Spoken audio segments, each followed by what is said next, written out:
ये वोट अधिकार यात्रा समाप्त हुई। 16 दिन की यात्रा थी ये, और आज इसका एक मार्च हुआ पटना में। तो इसकी जो 16 दिन की जो ये यात्रा थी, इसकी उपलब्धियों को आप कैसे देखते हैं, कैसे एनालाइज? देखिए, भारत के जो मौलिक जो अधिकार, जो फंडामेंटल राइट्स के जरिए सभी वयस्क मताधिकार की गारंटी दी गई थी, लेकिन जिस तरीके से चुनाव आयोग स्पेशल इंटेंसिव रिवीजन के नाम पर मतदाताओं को बाहर करने का जो षड्यंत्र भाजपा आरएसएस के साथ कर रहे थे, इस पूरे आंदोलन के जरिए हम लोगों ने सुनिश्चित करने का प्रयास किया कि कोई एक भी मतदाता वयस्क मताधिकार के अधिकार से बाहर न जाए। यह शुरुआती दौर में आप देखेंगे तो करीब 65 लाख लोगों को इन लोगों ने फर्स्ट फेज में बाहर किया था। अगर ये बड़े पैमाने पर बिहार के लोग सड़कों पर उतरकर राहुल गांधी और तेजस्वी यादव जी के नेतृत्व में प्रोटेस्ट नहीं दर्ज किए होते, तो ये अनुमानतः 1.5 करोड़ तक लोगों को नाम काटने के लिए षड्यंत्र रचा था लोगों ने। इसका एक व्यापक असर हुआ है पूरे बिहार में, और इसका असर पूरे देश में होगा।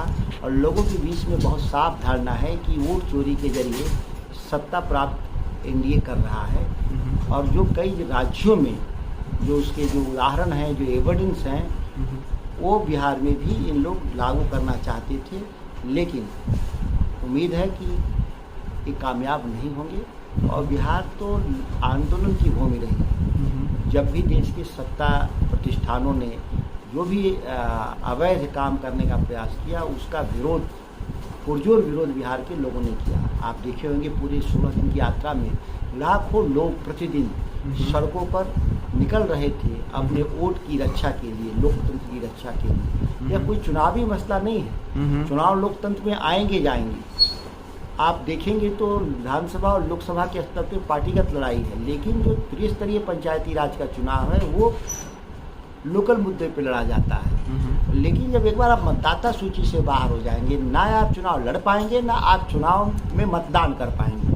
तो ये जो मौलिक जो अधिकार था, उसकी रक्षा की जो लड़ाई रही, वो बहुत सफल रही। और निश्चित तौर पर चुनाव आयोग और केंद्र सरकार इसे सबक लेगी और इस तरह के पैमाने से दूर रहने का प्रयास करेगी।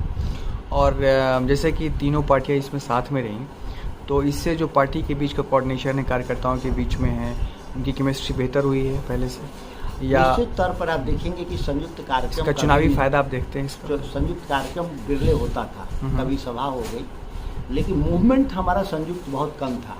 तो ये एक आंदोलन ऐसा, जिस आंदोलन के जरिए सभी संयुक्त रूप से 3 कम्युनिस्ट पार्टियां और राष्ट्रीय जनता दल, वीआईपी इंसाफ पार्टी और कांग्रेस, 6 जो पार्टियों का जो संयुक्त पार्टिसिपेशन जो बूथ स्तर से जो हुआ है, इस तरह का समन्वय हमारा पहले नहीं था। हम लोग जरूर एक साथ लड़ते थे, लेकिन बूथ स्तर पर, प्रदेश और राष्ट्रीय स्तर पर हमारे नेताओं का संवाद होता था, लेकिन वो संवाद निचले स्तर पे नहीं जाता था। तो एक बड़ी उपलब्धि है कि हम स्थानीय स्तर पर भी संवाद बढ़ा है हमारे बीच। और जो आपका जो ट्रेडिशनल वोट बैंक है, वो इंटैक्ट कंसोलिडेट और हुआ है, आपकी क्या रीडिंग है इसकी? देखिए, जो लोग ये चुनौती दे रहे थे कि इंडिया ब्लॉक का वोट खिसक रहा है और हम नए विकल्प नहीं दे पा रहे हैं, ये जो फॉल्स नैरेटिव्स बिल्ड किया गया था इस देश के मीडिया के कुछ घड़े के द्वारा और विद्वानों के द्वारा, वो पूर्णतः ध्वस्त हो गया। और आप देखेंगे कि पहले के मुकाबले उच्चतर स्तर पे हमारा कंसोलिडेशन हुआ है। और इस समाज के वो हाशिए के वर्ग जिनको इस मताधिकार के जरिए उनको केवल लोकतांत्रिक भागीदारी ही नहीं, बल्कि सरकारों के द्वारा मुहैया कराई जाने वाली जो विशेष सुविधा और सहायता है, उन लोगों के भीतर एक भय पैदा हो गया था कि वोटर लिस्ट के नाम हटने के बाद हमारा सारी सुविधाएं छीन जाएंगी। उन लोगों को लगता है कि इंडिया ब्लॉक में राष्ट्रीय जनता दल, कांग्रेस ने मिल करके हमारे उस अधिकारों को रक्षा किया है, इसीलिए हमसे जुड़ाव भी पैदा हुआ है, नए लोग जुड़ रहे हैं हमारी इस अभियान में।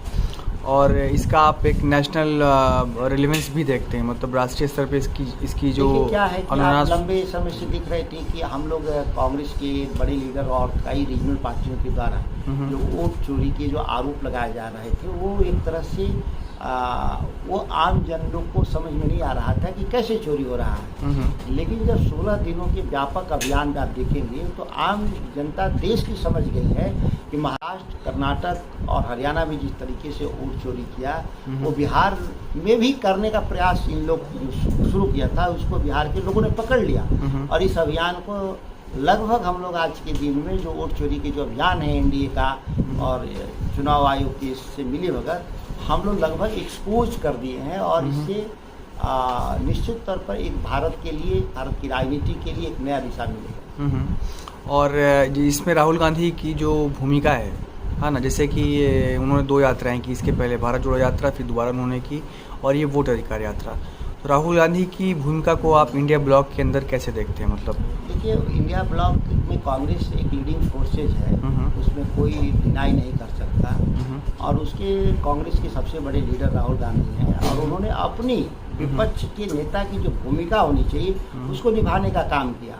जहाँ भी अन्याय हुआ, जिस स्तर पे अन्याय हुआ, राज्य स्तर पे, जिला स्तर पे, समुदाय के खिलाफ, धार्मिक आधार पे, उन सभी मुद्दों पे राहुल गांधी जी जो मुखरता से एक कार्यक्रम चलाने का जो काम किया है, उससे नेता प्रतिपक्ष राहुल जी की जो छवि है वो इस देश में सर्वग्राही हुई है, सर्व समावेशी हुआ है, समाज के सभी वर्गों तक उनकी एक्सेप्टेंस बढ़ी है।